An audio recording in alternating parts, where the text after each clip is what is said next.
Happy new year. Welcome to my channel. तो कैसे हो आप सब? आई होप आप सब अच्छे और अपना बहुत बहुत ध्यान रख रहे हो। मुझे पता है कि मेरी वीडियो बहुत दिनों बाद आ रही है, पर आप सबको नए साल की बहुत बहुत बधाई।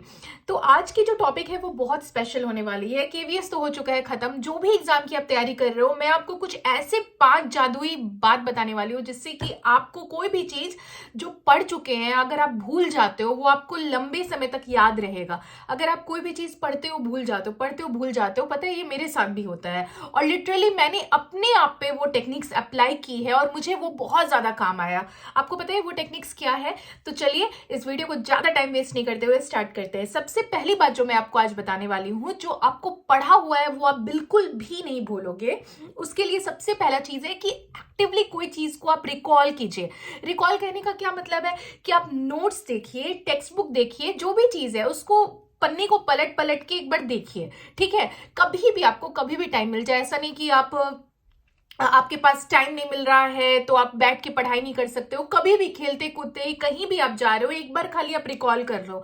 तो ये बहुत ही इफेक्टिव टेक्निक है जिससे पढ़ा हुआ लंबे समय तक याद रह सकता है। दूसरा है हमारा फ्लैश कार्ड्स। जी हाँ, फ्लैश कार्ड्स यानी कि आप कोई भी फ्लैश कार्ड्स जो आपको चीजें भूल जाते हो उसे आप छोटे छोटे कार्ड्स में बना लो। ये जनरली प्रैक्टिकली एक्सपेरिमेंटेड है। जब कोई चीज को हम विजुअलाइज करते हैं, जब भी कोई चीज को देखते हैं, वो चीज हमें ज्यादा लंबे समय तक याद रहती है। थर्ड पॉइंट है समराइजेशन, यानी आप जो भी चीज पढ़ते हो उसको समराइज करके एक नोट्स बना लो। यानी कि एक पन्ने का वो नोट्स आपका ज्यादा बड़ा नहीं होना चाहिए, एक पन्ने का होना चाहिए। आप समराइज कर लो उस चीजों को और फिर उसके बाद उसको बार बार देखो कि उसकी समरी क्या है। जब आप कोई चीज की समरी देखोगे, उसको पढ़ोगे, तो ऑटोमेटिक वो चीजें आपके माइंड में सेट होती चली जाएंगी। नेक्स्ट हमारा क्या आता है कि आप दूसरे को पढ़ा के देखिए। यानी कि जब आप कोई चीज पढ़ते हो और जब उस चीज को पढ़ाते हो तो वो बहुत लंबे समय तक याद रहती है। और ये एक टीचर सबसे ज्यादा रिलेट कर सकते हैं। जब मैं एक टीचर थी और मैंने कुछ स्टोरीज बताई थी बच्चों को, 4-5 के बच्चों को, तो वो स्टोरी मैंने क्या पढ़ाया था, किस तरह से पढ़ाया था, मुझे अभी भी याद है कि मैं कोई हिल एरिया, माउंटेन एरिया के बारे में एक इंग्लिश की बुक में दिया हुआ था वो। तो मैं उन्हें मैं बच्चों को पढ़ा रही थी और इतने मजे से मैं पढ़ा रही थी कि मुझे आज तक उस चैप्टर का नाम भी याद है। मतलब बड़ा ही मजा आता है जब आप किसी चीज को पढ़ाते हो, दूसरे को एक्सप्लेन करते हो, तो वो चीज आपको भी बहुत लंबे समय तक याद रह जाती है।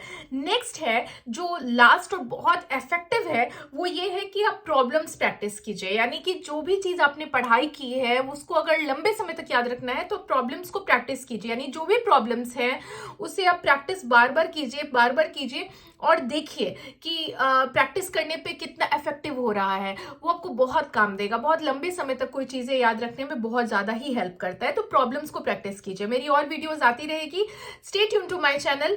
आप सबको पढ़ने से रिलेटेड मैं हेल्प करती रहूंगी, मैं यहीं पे हूँ। हो सकता है थोड़ी लेट हो गई वीडियो मेरी, बट मैंने आप सबको बहुत मिस किया। और हैप्पी न्यू ईयर, मुझे मेल भी आ रहे हैं न्यू ईयर से रिलेटेड। तो आप सबको नए साल की बहुत बहुत बधाई। एक बार फिर से मिलती हूँ नेक्स्ट वीडियो में एक नए टॉपिक के साथ। तब तक के लिए गुड बाय।